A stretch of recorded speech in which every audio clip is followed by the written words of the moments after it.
Pays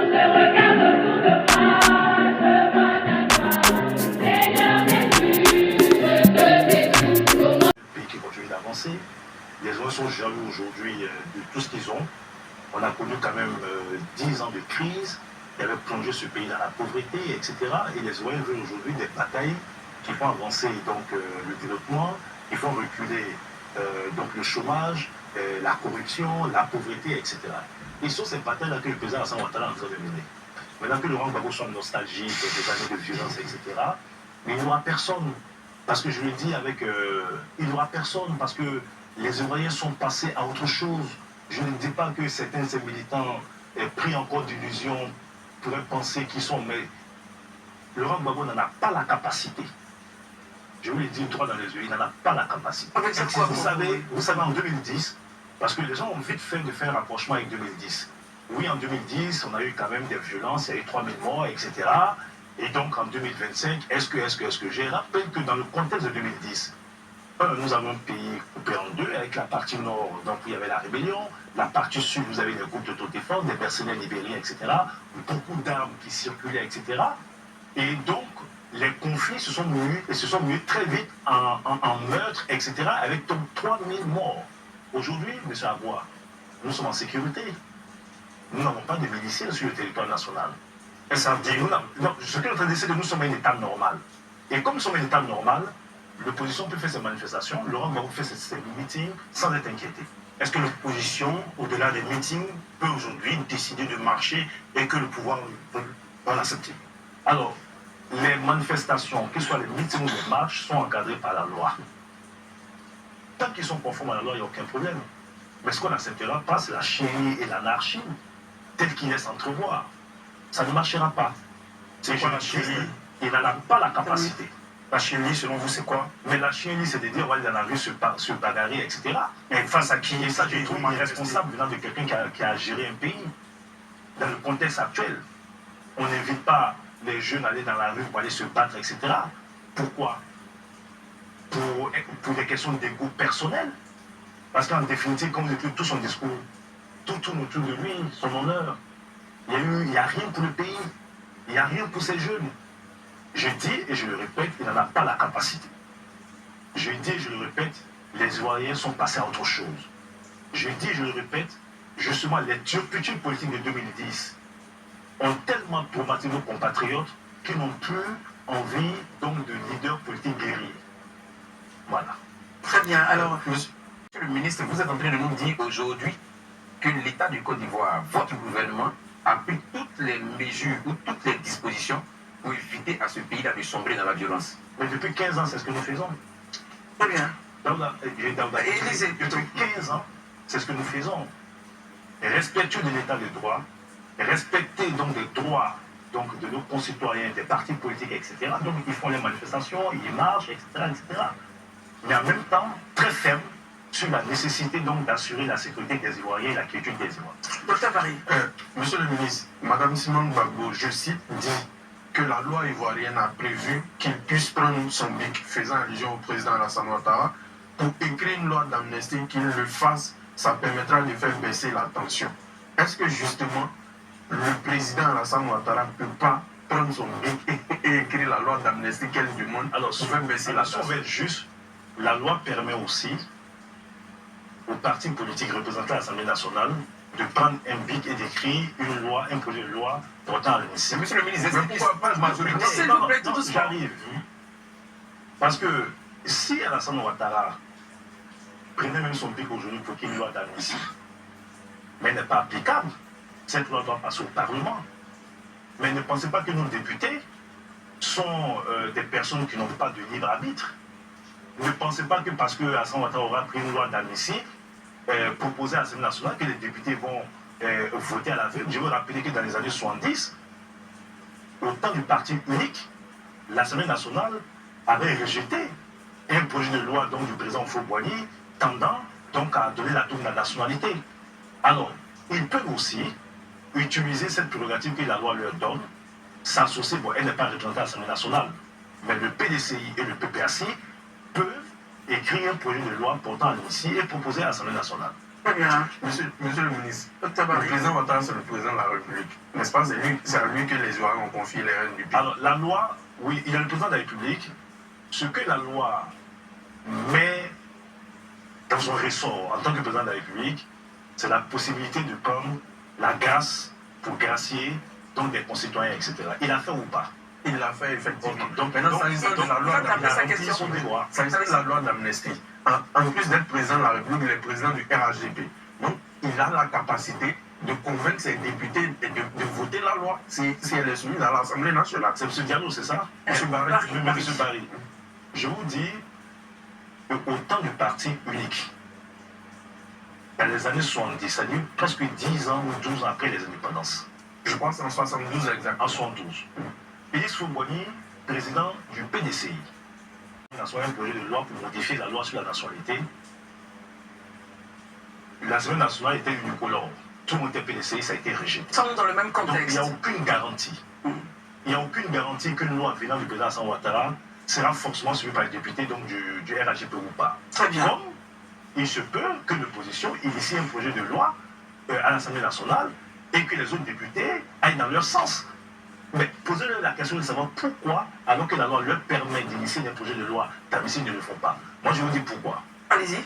Je pense que dans les calculs, pour tous ceux qui créent l'amnistie de Laurent Gbagbo, etc., c'est des questions de principe pour eux. En réalité, ils veulent eux-mêmes l'élimination de Laurent Gbagbo, etc., et pensant en tirer une dividende politique. Je le pense fortement. Non, expliquez-nous Donc, un peu, ils ont des monsieur. positions de principe, Oui. mais en espérant que il n'y ait pas donc cette démarche pour pouvoir donc en tirer une dividende politique. Expliquez mieux, monsieur. On veut bien comprendre. Quand vous dites qu'ils ne le font pas pour espérer une dividende politique, ça veut dire quoi? Mais ce que je pense, moi, c'est qu'on a des opposants qui affichent une certaine solidarité dans le Laurent Gbagbo, mais tout en espérant qu'ils ne soient pas dans le jeu, parce qu'en réalité, il y a un danger pour eux, pas pour nous. Parce qu'ils agissent sur les mêmes militants et ils convoitent les mêmes électeurs. Sinon, il peut. Est-ce que vous pouvez citer des noms de ces opposants? Mais regardez leur déclaration. Non, mais aidez-nous. Très bien. Peut-être que vous avez des noms. Élisa, on revient avec vous. Ok. Au prochain point, le même. Si vous avez un point là-dessus, on avance sur le prochain point. D'accord, non, moi c'est toujours sur le même point. Monsieur le ministre, je pense que, bon, pas que je pense, qu'est-ce que vous pensez de ceux qui estiment que, c'est vrai, Eman l'a dit tout à l'heure, mais que ceux qui estiment par exemple que c'est toujours les mêmes personnes. Prenons le cas par exemple de M. Thiam et de Valérie Yapo, disons, ils estiment que la justice a cette manie-là de confier des affaires relevantes de l'opposition à une catégorie de juges. Je dis j'estime, ils estiment. Moi, je n'ai pas vérifié. Qu'est-ce que vous répondez à cela? Je ne sais même pas de quoi vous parlez, honnêtement. Mais ils estiment que les juges qui donnent des verdicts concernant les affaires relatives aux opposants sont relativement les mêmes. Ils prennent ici, généralement, peut-être cette juge-là, Mme Touré. Mais elle est présidente du tribunal, je pense. Et puis, c'est une insulte à la magistrature de notre pays. Moi, je ne rentre pas dans ce débat. Il faut respecter nos institutions. Il faut respecter ceux qui incarnent. Et surtout lorsqu'on a mené à gérer un pays. Parce que lorsque vous allez, c'est pas extraordinaire, autour de 2050, vous arrivez aux affaires, mais c'est avec les mêmes acteurs. Le président Ouattara n'a pas procédé à un remplacement. Hein. Le président Ouattara est arrivé, il avait du personnel, il a fait avec ce personnel, etc. Donc je ne rentre pas dans ce débat. Je pense que c'est irrespectueux à l'endroit de nos magistrats et je ne rentre pas dans ce débat. 3 minutes, monsieur. Aujourd'hui, quel est le chapitre consacré au vert dans le programme du RHDP que vous apprêtez à soumettre aux Ivoiriens? Je vois qu'il est très écologique. Alors vous devez savoir que d'abord on a un ministère en charge de l'environnement. Vous avez vu que la Côte d'Ivoire a organisé par exemple la COP 15 et que la Côte d'Ivoire a quasiment ratifié tous les accords. La Côte d'Ivoire est très présente. Nous étions à la COP 16 récemment et notre stratégie nationale justement contre la désertification, etc. est pilotée aujourd'hui par le ministère de l'Environnement avec donc une stratégie de mobilisation de ressources importantes justement pour accompagner. Vous savez aussi que le gouvernement a initié un programme de reboisement. Nous ambitionnons aujourd'hui à date, nous sommes à près d'1 million d'arbres, soit un peu plus d'1 million d'arbres, le objectif donc d'atteindre 3 millions. Et donc, nous avons un gouvernement qui est très engagé donc, sur ces questions parce qu'en définitive, la désertification, etc., impacte nos pays. Le changement climatique impacte nos pays. Donc la Côte d'Ivoire aujourd'hui a pris ce problème à prendre le corps. Et il y a un cas 2 minutes, concret, messieurs. un cas concret que je voudrais vous soumettre. le cas de la lagune Ébrié, à certains endroits, on parle de 300 kilomètres, avec 300 hectares de surface lagunaire remblayée et draguée par moment. Est-ce que pendant qu'il y a une loi qui interdit, on connaît les acteurs, qu'est-ce que le gouvernement fait pour régler? Vous savez que le gouvernement a pris des mesures pour arrêter les dragages à un moment donné. Et ça continue pourtant parce qu'il y avait des dragages sauvages. Après, il faut distinguer ce qui est permis et ce qui n'est pas permis. Moi, je n'ai pas tous les éléments ici pour me prononcer, mais c'est clair et net que le gouvernement a pris donc des mesures pour arrêter tous les dragages sauvages. Très bien, docteur Barry. Monsieur le ministre, rapidement, il y a le professeur Si vous avez des cas, vous pouvez donc nous les faire savoir. Mais je peux vous dire qu'après, il faut distinguer donc des dragages qui sont permis parce qu'ils respectent donc toutes les normes et les dragages qui ne sont pas permis. Docteur Barry, on Je disais que le professeur Salou Touré, qui est un éminent mathématicien que nous connaissons tous, a tiré la sonnette d'alarme sur la réalité des mathématiques et la difficulté à former des profs de maths. Je pense que sous la présidence du président Ouattara, il y a quand même des découvertes en termes sur le plan géologique, s'agissant de coltan, de l'or, de diamant. On dit qu'on a besoin d'ingénieurs, on a besoin de mathématiciens. Alors, dans le futur, si jamais les Ivoiriens vous reconduisent, quelle politique vous allez mettre en place pour produire plus d'enseignants de mathématiques et plus d'ingénieurs pour le développement du pays? Alors, je peux vous dire qu'il y a quelques semaines, le Premier ministre a présidé une réunion interministérielle. J'ai eu l'honneur de participer donc à cette grande rencontre qui a réuni tous les ministères de l'éducation. Et au-delà des questions de mathématiques, il est question aujourd'hui, comme ça a été fait sous le président Fouboigny, d'accorder une importance aux matières scientifiques en général. Voilà, et ça c'est une option prise par le gouvernement, un ministère conservé, pour que dans le cas des réformes qui seront mises en œuvre, un exemple particulier soit mis sur les matières scientifiques et les matières techniques et professionnelles. Très bien, on termine l'émission. Élisée, on voudra peut-être rapidement vraiment la demi de la demi. Yes. Monsieur le ministre, vous êtes sans ignorer que les Ivoiriens de plus en plus sont anxieux et inquiets à l'approche de la présidentielle. Vous qui êtes le porte-parole du gouvernement adjoint, quel message à l'endroit de ces Ivoiriens, ces nombreux Ivoiriens qui de plus en plus sont inquiets à l'approche de... Très bien, ce sera en même temps votre message de fin, Mais monsieur le demandez ministre. de ne pas trop écouter les discours tenus sur les réseaux sociaux, etc. Nous avons un pays qui est tenu, nous avons un pays qui est en sécurité. Et les conditions de 2010 ne sont plus les mêmes aujourd'hui. En 2010, je l'ai dit tout à l'heure, on a eu donc des ministres, des groupes d'autodéfense, des armes qui circulaient.